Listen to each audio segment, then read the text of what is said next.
non-profit, huh? You doing research like, girl, that's a lie. You like this, I'm about to stop. But I'm telling you, knowledge is right. We didn't switch up the beat. No, okay.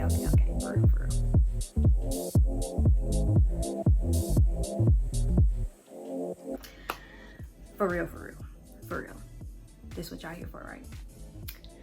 To see how you can start a nonprofit in North Carolina. Only because I live in North Carolina, right? Because I imagine that majority of the steps are similar. I would not say the same, but similar, okay? But you can do the research. I'm hoping that this video would just provide some type of guidance for you and maybe provide some clarity a bit on some of the steps or how many steps or maybe the fees or anything like that. So let's go ahead and get started.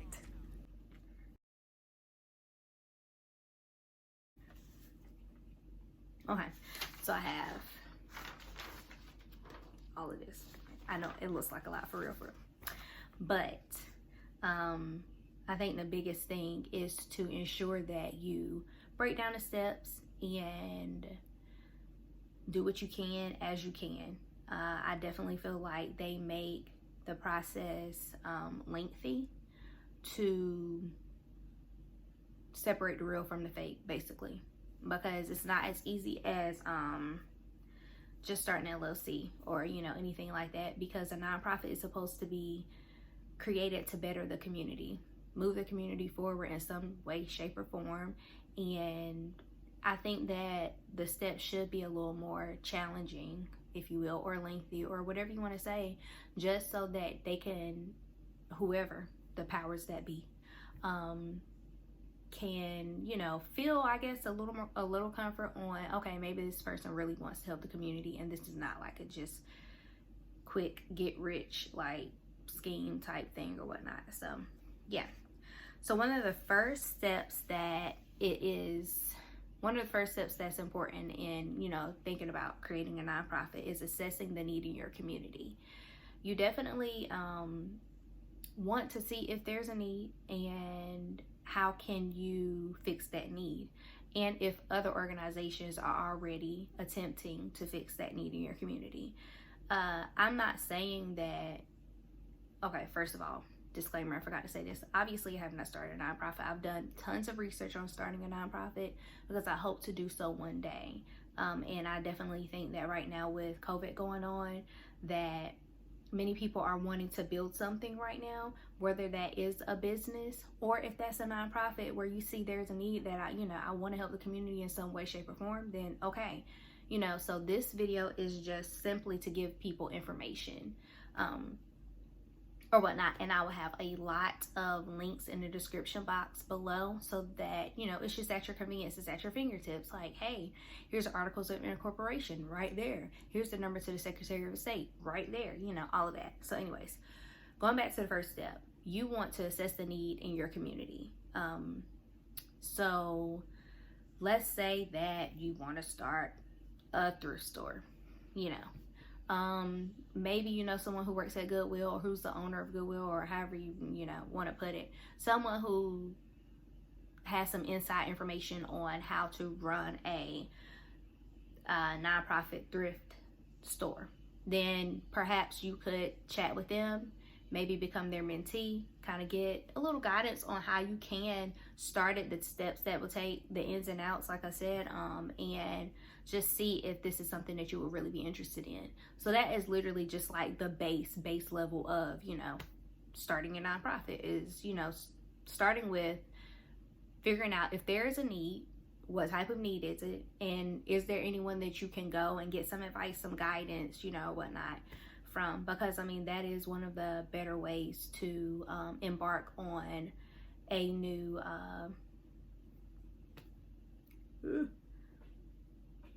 venture. Thank you. Your next step that you would like to do is establish a board of directors or board members. It can be used interchangeably, board of directors or board members. North Carolina law requires that you have at least one. However, best practices is that you have 5 or more, 7 or more is preferred. And you need to have an odd number for voting purposes, right?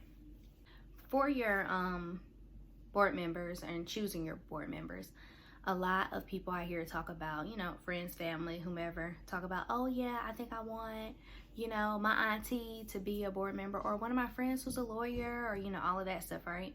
Well, I definitely understand that, because that's where my mind clearly went, like friends, family, yeah, they need to be on my board, whatever, right? However, I attended a webinar on establishing a nonprofit, and one of the suggestions that they gave was to not have friends or family as board members or board directors, because obviously with any type of business or any like I said, business venture or anything, when you have friends or family, it can be tricky, when having to make business decisions. And so one of the things that was said in the webinar was to ensure that you just had strong people in the community that would be willing to utilize their connections to further the nonprofit. And sometimes we may have friends or family who are strong people in the community, but then we may just have friends or family who have great character but don't really have those connections that we might need to further our nonprofits. And I definitely think that was some good advice, so I wanted to share that bit just with this whole second step. The third step is to incorporate by filing articles of incorporation with the North Carolina Department of Secretary of State. And I will leave the website as well as the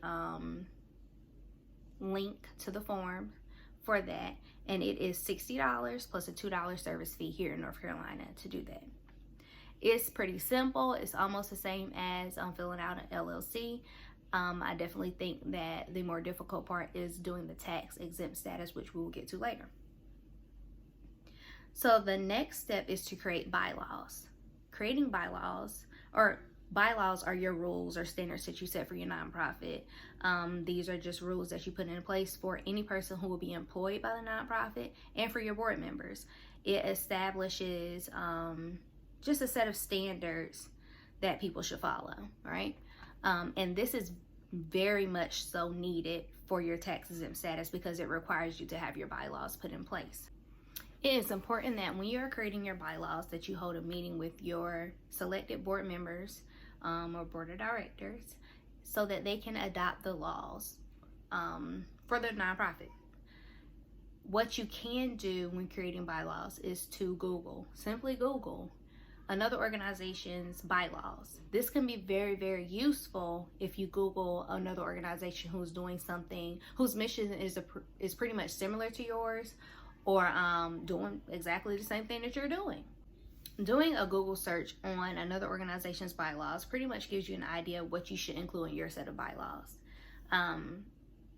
So again, it can be overwhelming, but that's why I think, for me, taking my time and really researching and just not really putting a time limit on it is very helpful, because I end up finding a lot of stuff over a long span of time, as opposed to me just saying, oh, I'm gonna get this done in 20 days, and then I don't get as much information as I would have in 3 months. And so it just depends on, I guess, what your goal is. Another important thing to do when you are creating your bylaws is, if you have access to a lawyer or someone who's familiar with your state's laws, to get them to review your bylaws. This is extremely important because, when you are submitting your tax exempt status form, you want as much stuff pretty much correct or perfect as possible, so that your form won't get held up at all by the IRS. Your next step, if you've been counting, is step number 5. That is to apply for your federal employer identification number, your EIN number. You can do this on the IRS website. You can submit it by mail, by fax, but the quickest way is to submit it online on the IRS website, and I will leave a link, a link in the description box below. It is free to do this. The IRS will use your EIN number to track reports and to track your nonprofit's tax exempt status. All right, step number 6. See, that one was quick. All right, it was quick, I promise. Step number 6, the fun part: applying for your 501c3 tax exempt status. So the form is called the 1023 form, and I will link the link in the description box, as well as the instructions to fill this form out. January of this year, January of 2020, the IRS decided to they decided to transition from filling out a paper form to filling out everything online. And that website is pay.gov. But again, I will leave that up there or in the description box for you for your convenience. It is recommended that you have a lawyer and or an accountant who are familiar with nonprofit tax laws in your state to help and review your application before submission. You should hear back from the IRS in 3 to 24 months. So there are 2 501c3 tax exempt forms that you can fill out. There's a 1023 form, and then there's a 1023 EZ form, right? The 1023 form without the EZ is a $600 form. And this is in North Carolina again. The 1023 EZ form is $275. The difference is that the 1023 form is longer than the EZ form. And obviously the price difference, right? The reason why there's a price difference is because for the EZ form, you are telling the IRS that you will not make over $50,000 within either, and this is unclear to me right now, so again, do your research, but either within a calendar year or 3 years total. I think that the best route to go is to just do the more expensive form just to be safe. Let's say that you don't have anyone that you feel like or you feel comfortable with helping you fill out this form. The IRS has a phone help line. You can, I'll link that in the description box, and you can call them and get help with filling out the form. The 1023 form has 10 sections with an 11th section for the fee section. So it's not like, well, to me, it's not a real like lengthy section. So, you know. And then the IRS has provided a 40-page instruction document breaking down how to fill out the form. I will also leave that link in the description box below. So, to talk about the 1023 EZ form, you may be eligible to complete that form. The IRS has definitely provided an eligibility form or eligibility questionnaire that you can fill out to see if you're eligible to fill out that form. It is 30 questions, and you can answer it attached to their instruction document, which I will link that in the description box again. The 7th step, almost there, guys, is after you receive tax exempt status. Again, like I said, from the research that I did, it will take approximately from 3 to 24 months. I have no idea. I still have not found that out, so haven't found this portion out. So if you do know, please comment, let me know, let others know. If you still can perform as a nonprofit without tax exempt status while you're waiting on the IRS to, while you're waiting to hear back from the IRS about if you have received the 501c3 status or not. Again, I have not came across that information yet, and hopefully I will know soon, and perhaps I will know once I publish this video and someone who does know watches the video and says, oh yeah, you can, or no, you can't, and then that will be helpful for others who are considering going this route. After you have received tax exempt status, you must apply to the NC Department of Revenue, again, North Carolina Department of Revenue, because North Carolina, for exemption from state corporate income tax and franchise tax. I will leave the number below just so that you can have access to it. If you have any questions, you can call them. However, it does say that, from the research I've done, it does say that most of the time you are automatically qualify for this exempt status within your state once you fill out the articles of incorporation, but you probably will want to call just to validate. Why not? And I'll also leave the website below as well. And then my last step, which is kind of like a amalgamation of a few other steps, but other things you need to do: open a bank account. Obviously, right? You need to open a bank account, and you need a copy of your nonprofit's articles of incorporation, bylaws, and the EIN number to open up a bank account. You can again call the bank, whichever bank you feel like you want to open an account at, and just see, hey, what documents do I need for this? Another thing you want to do is obtain workers' comp insurance. This is once you have 3 full or part-time employees, and or if you have corporate officers, including any uncompensated board officers. I will leave the number and the website below for you to be able to do that. You also want to apply for unemployment taxes when you have at least 4 employees. I will also leave a link for that. And then you want to apply for local property tax exemption. And you can contact your local county tax office for that information. Lastly, you would like to apply for a charitable solicitation license through the Solicitation Licensing Branch of the North Carolina Department of Secretary of State if you'll be raising $25,000 or more in 1 calendar year. Okay? I will leave the number for the Secretary of State as well as that direct website for that information. Okay? And y'all, that is it. Mama, we made it. But if I forgot something, please do not hesitate to comment and let me know so that others can be re-informed.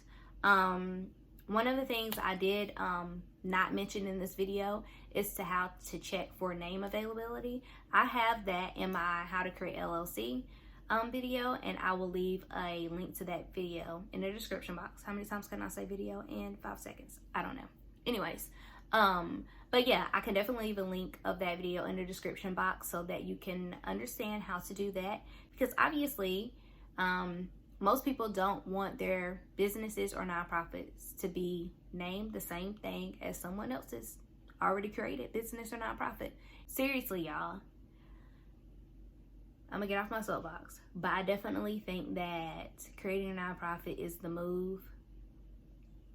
I mean, seriously, even for, the minority community, underprivileged, underserved communities, and then whatever specific population that you might want to support. If you really have the drive and you feel like there's a need, then I definitely think that breaking down the steps in the process will be easier so that you can complete it.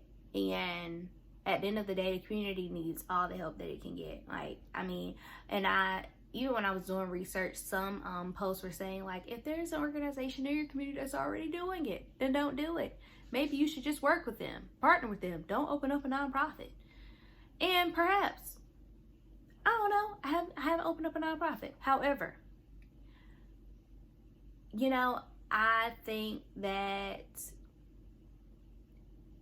why not? It's just like with retail stores. If there was just one store, then everybody would go to that, right? However, there are multiple retail stores, and people disperse and go, they kind of dip in this one, dip in that one, dibble and dab, whatever you want to say, So, and I understand that nonprofits are different. However, because of everything that's going on in the community, in the world right now, why not establish as many organizations that can help combat some of the stuff that's happening?